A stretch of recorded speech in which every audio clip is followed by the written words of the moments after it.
Good morning, good morning, good morning. It is December 6th. San Antonio. Isaac Pitbull, Cruz, Lamont, Roach. We in that motherfucker, y'all. I can't wait.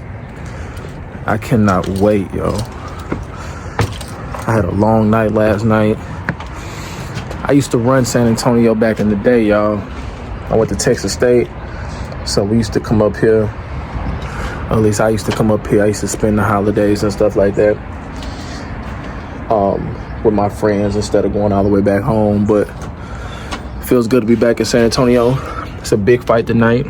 Excited. It's a 50-50 fight. 50-50 fight. 50-50 fight. And I'm leaning Lamont Roach. Because I seen what El Rayo did to him, and I definitely think that Lamont Roach might be a little bit more athletic. And damn, I let me in there. Okay, Lamont Roach should be a little bit more athletic. I don't know about the power though, but I know Lamont Roach got the ability to do the same thing El Rayo did, to do the same thing Tank did, footwork, making him reset, nice movement, nice head movement. I don't know about the power to make him respect Roach. I think Roach gonna be busy all night. Not running, but boxing and moving and boxing, hitting him with some good combinations. But Lamont gonna have to try not to keep himself open. His defense gonna have to be on point.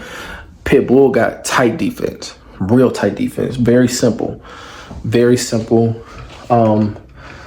Like Mike Tyson almost, but he just don't got the feet like Mike Tyson, and he don't got a jab. That's another thing about Pitbull. Pitbull do not have a jab, so it's gonna be an exciting night of boxing. It's gonna be a good little scrap.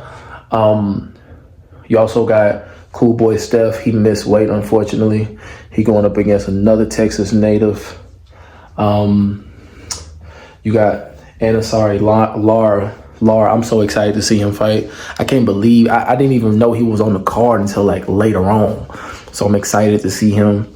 So we about to kick it for the rest of the day. Probably go TikTok live later on. I'm gonna relax. I'm only 5 minutes away from the stadium, from Foster Center. So might go around, just take an Uber, drink a little bit, kick it, relax, and ain't no telling when I'm gonna make it over there, man. It's right there, so we'll see. Device you have to buy the pay-per-view, which comes your way at the top of the hour in about 20 minutes. We are in the Alamo City. The war room want to see your head dribble off canvas. That's what the war room. That's what we want to see. We just saw Lucero versus Venezuela. Before that, blood and guts. They had to stop the fight. That's what we want to see. Help him out one time there. It was a little subtle thing, but the bottom line is Frank Martin. Okay, I'm about to make my final prediction for this fight. So I'm gonna go with Lamont Roach, but I hope and pray that he do not get too comfortable. Because Pitbull been fighting at a higher weight class longer than him. He took the same punches that Lamont took against Tank, so he know what power feels like. Also, he been up against some skillful fighters. So to say that he hasn't seen anything like Lamont already, there'll be a reach. But can Lamont Roach make a statement and stop Pitbull? Maybe. It's going to be a scrap. It's going to be a really, really good scrap. But I'm going to go with Lamont Roach. Worst case scenario, Lamont gets clipped. He gets clipped because Pitbull Cruz got some sneaky overright hands. Some sneaky little uppercuts with the over right, over left. And I hope that our brother Lamont Roach don't get too comfortable up in there. Hope he stay sharp. I hope he fight the same way he fought Tank, and that's careful.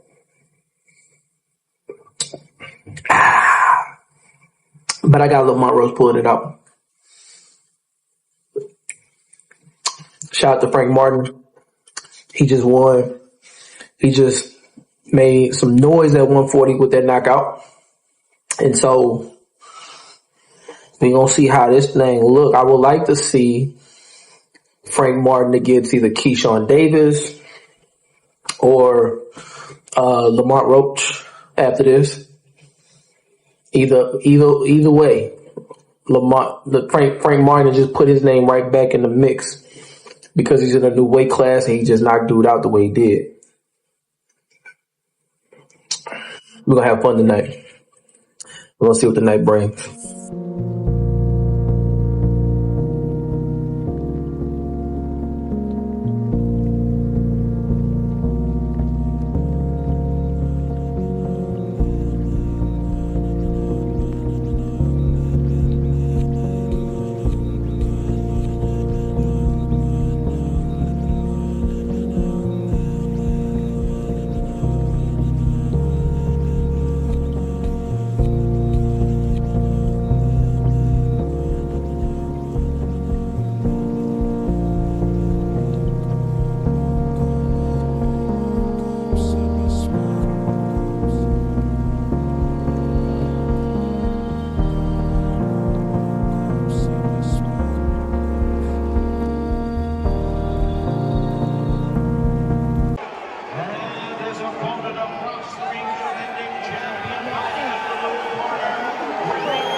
Okay, I got one question. Hey, with both of the draws, what does it say about Tank Davis' resume?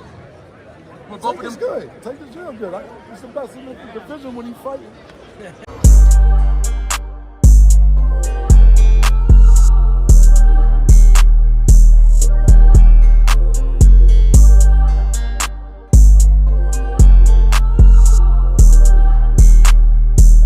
I had a blast last night. Last night was off the chain. I got to see Shane Mosley Jr. He lost his fight against Ramos. That fight was a really, really good fight. I think that it could have been a draw, but I'm not mad at the decision with it going to Ramos. I wanted Shane to win, but Ramos, he did a really, really good job boxing, because at one point I didn't like what Shane Mosley was in there doing as far as like trying to fight with him, go toe to toe. But Ramos got a little bit of boxing ability as well. So overall, it was just a great scrap. I got there like the second round of that fight, and the stadium was already packed. Then after that, I want to say it was undercard Lara, and I don't know the guy he faced, but a lot of people was booing during that fight, and he dropped him twice, but you know, it was kind of boring, I ain't gonna lie. But I was just happy I got to see Lara fight. I was excited to see him fight, and of course he won.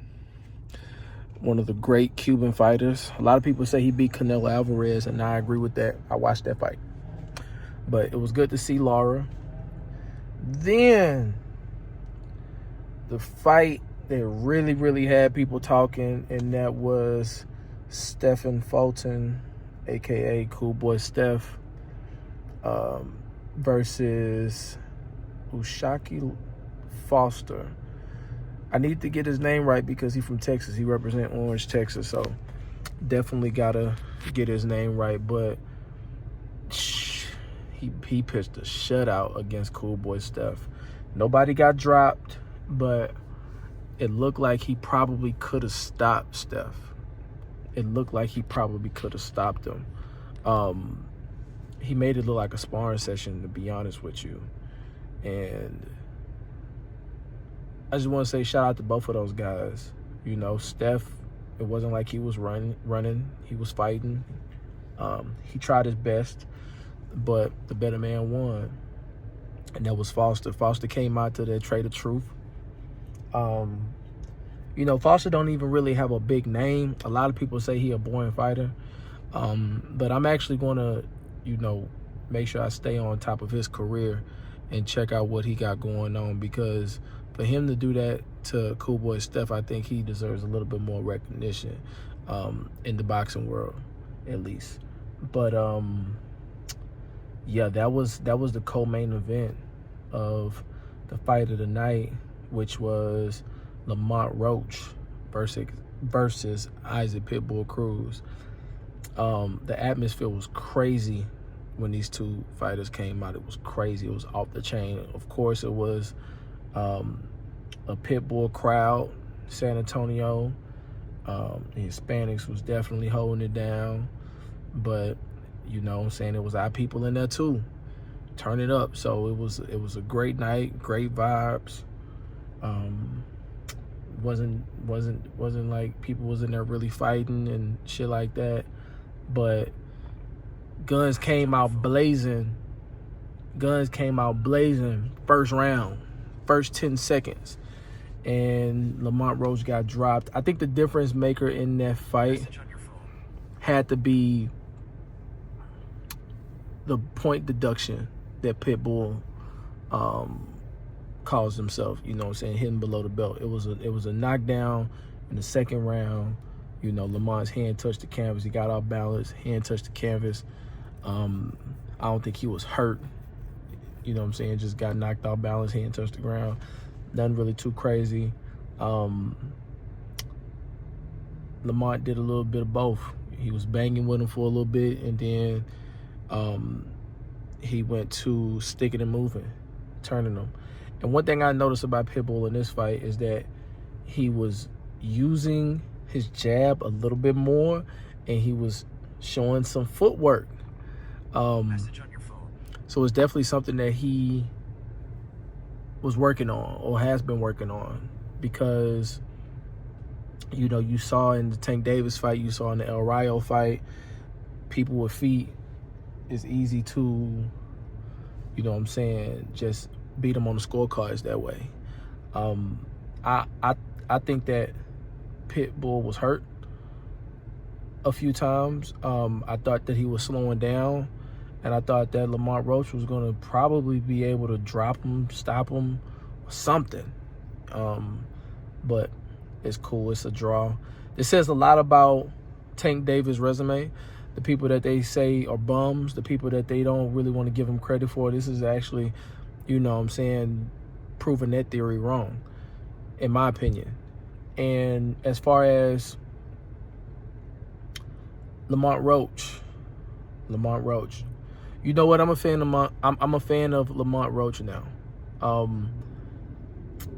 He has history with Tank, so, you know, having that familiar opponent that you face so many times, you know.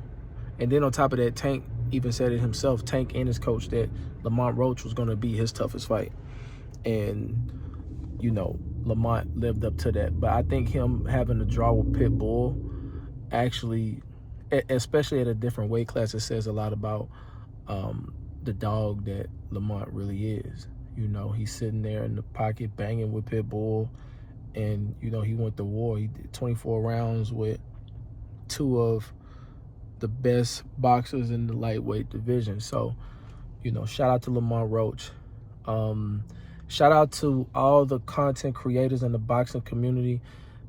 Thank you for the advice. Thank you for just being cool, you know, giving me game, supporting. I appreciate it. Hopefully we get to get some of these guys on the channel. I definitely want to do my best to push forth boxing and, you know, make it a household sport, you know what I'm saying? And, you know, make more casuals actual fanatics and love the sport. You know, want to make boxing the #1 sport in the world at some point, as it should be. As it should be.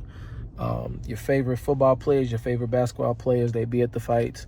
They know who these fighters are, and so should the casual fans. You know, these fighters, they put their lives on the line to go out there and put on a show for us. So, you know, definitely want to show support to them. And then on top of that, the art of boxing, just being able to use your hands and, you know, in the different styles of doing it. Beautiful, beautiful violence is what I like to call it. But anywho, you know what I'm saying? Back in Austin, on my way to Houston, and back to reality. We're just gonna wait around for the next fight. We got Jake Paul versus Anthony Joshua coming up. That's another head scratcher. We're gonna talk about that a little bit more. And we have Andrew Tate versus Chase Demore. That we actually want to talk about as well. That's a clown show, but hey, we're gonna still talk about it because it's boxing. And then of course, Teofimo Lopez versus Shakur Stevenson. We're gonna talk about that till the wheels fall off. We're gonna talk about that a lot. And then I want to say right now, the biggest fight next would have to be Ryan Garcia and Mario Barrios. We're gonna talk about all that. But thank you. Like, subscribe to the channel. See you on the next one.